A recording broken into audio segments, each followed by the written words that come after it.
Hello welcome to academy guys. आज है आपका लेक्चर नंबर 9 और इस लेक्चर में हम कवर करने वाले हैं difference between single fixed pulley and single movable pulley. Guys इस वीडियो को देखने से पहले यदि आपने लेक्चर नंबर 7 और लेक्चर नंबर 8 देखा होगा तो आपको क्या सिंगल फिक्स्ड पुली के केसेस और सिंगल मूवेबल पुली के केसेस क्या काफ़ी अच्छे से डिस्कस किए गए थे। यदि गाइस आपने उस वीडियो को देखा है तो डेफिनेटली इसमें जो आपको अब डिफरेंस बताया जाने वाला है वो इतना इजी हो जाएगा जो आप सोच भी नहीं सकते। तो गाइस आप जब एग्जाम में कोई भी क्वेश्चन लिखते हैं डिफरेंस के रिगार्डिंग किसी भी चीज़ का कंपैरिजन करते हैं तो देखिए लिखते कैसे हैं पहले आपको ये समझना है, उसके बाद इसका हम डिफरेंस देखेंगे। तो देखिए अगर आपको अदर स्टूडेंट से अच्छे मार्क्स चाहिए तो आपको डिफरेंस का एक तरीका पहचानना होगा। तो देखिए डिफरेंस का देखिए तरीका देखिए क्या है। सबसे पहले आप डालेंगे सीरियल नंबर। क्या डालेंगे आप? सबसे पहले सीरियल नंबर, फिर आप डालेंगे पैरामीटर, मतलब किस पॉइंट के बेसिस पर आप डिफरेंशिएट चीज़ों को कर रहे हैं। उसके बाद आप डालेंगे सिंगल फिक्स्ड पुली, देन उसके बाद आप डालेंगे सिंगल मूवेबल पुली। इतना डालने के बाद अब आप क्या करेंगे, अपने आंसर को राइट करेंगे। अब देखिए पैरामीटर में सबसे पहला पॉइंट हम ले लेते हैं मैकेनिकल एडवांटेज MA। अब देखिए आपका हमने क्या सिंगल फिक्स्ड पुली के केस में MA क्या है निकाला था। अब आपको पता होगा कि सिंगल फिक्स्ड पुली के केस में MA की वैल्यू क्या है 1 आई थी, और यहीं पर जो आपका मूवेबल का केस था यहां पर ये वैल्यू आपकी क्या है 2 आई थी। अब सिमिलरली आपका वेलोसिटी रेशियो भी निकाला गया था, वो है आपका point number 2 VR velocity ratio. अब देखिए वेलोसिटी रेशियो की वैल्यू भी आपकी क्या है 1 आई थी फिक्स्ड पुली के केस में, और जो मूवेबल पुली है उसके केस में ये वैल्यू आपकी क्या है 2 आई थी।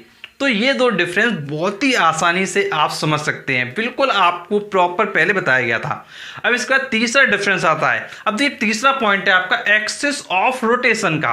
अब देखिए एक्सिस ऑफ रोटेशन की बात आपको मैंने बताई थी, जब फिक्स्ड पुली का केस है तो एक्सिस ऑफ रोटेशन क्या थी आपकी फिक्स थी, और जब मूवेबल पुली का केस था तो मूवेबल थी। तो बस आपको यहाँ लिखना है एक्सिस ऑफ रोटेशन यहाँ क्या रहने वाली है फिक्स, और यहाँ क्या रहने वाली है मूवेबल। तो ये पॉइंट आपको बहुत अच्छे से ये चीज़ ध्यान रखनी है। अब इसके बाद आपका जो नेक्स्ट पॉइंट था जो है पॉइंट नंबर 4, वो है रिगिड सपोर्ट। अब देखिए आपको पता था कि जब रिगिड सपोर्ट आपका लगाया गया था पुली में, इस तरीके से आपने देखा होगा कि इस तरीके से पुली आपकी बनाई गई थी। तो जब आपकी पुली बनाई गई थी, जो सिंगल फिक्स्ड पुली वाला केस था उसमें रिगिड सपोर्ट क्या है था, लेकिन जो मूवेबल पुली वाला था वहां पर रिगिड सपोर्ट आपका नहीं था।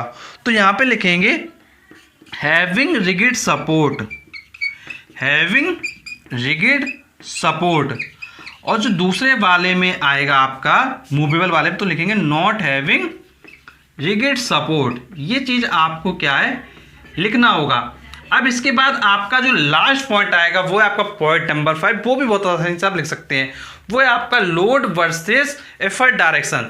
अब देखिए जब आपका जो केस लिया गया था सिंगल फिक्स्ड पुली वाला, उसमें आपने देखिए देखा था कि जो एफर्ट होता है और जो लोड होता है उसका डायरेक्शन क्या होता है। जब आपने देखिए केस देखा था तो आपको पता था सिंगल फिक्स्ड पुली के केस में लोड डाउनवर्ड था और जो एफर्ट है वो क्या अपवर्ड था। मतलब ये दोनों क्या थे अपोजिट थे, मतलब इन दोनों डायरेक्शन क्या था अपोजिट था। तो आप यहाँ पर लिखेंगे ये दोनों क्या है अपोजिट डायरेक्शन में थे।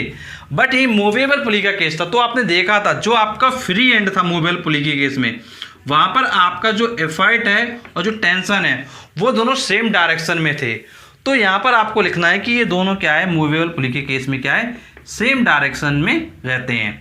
तो गाइस इस तरीके से आप 5 पॉइंट बहुत ही आसानी से लिख सकते हैं। और गाइस जब आप इन पॉइंट्स को इस तरीके से लिखेंगे पैरामीटर्स को डालकर तो गाइस यहाँ पे जो आपको मार्क्स मिलेंगे वो बिल्कुल आप मान के चलिए 100% मिलने वाले हैं। मतलब मान लीजिए अगर 3 मार्क्स का क्वेश्चन है तो आपको 3 मार्क्स पूरे दिए जाएंगे।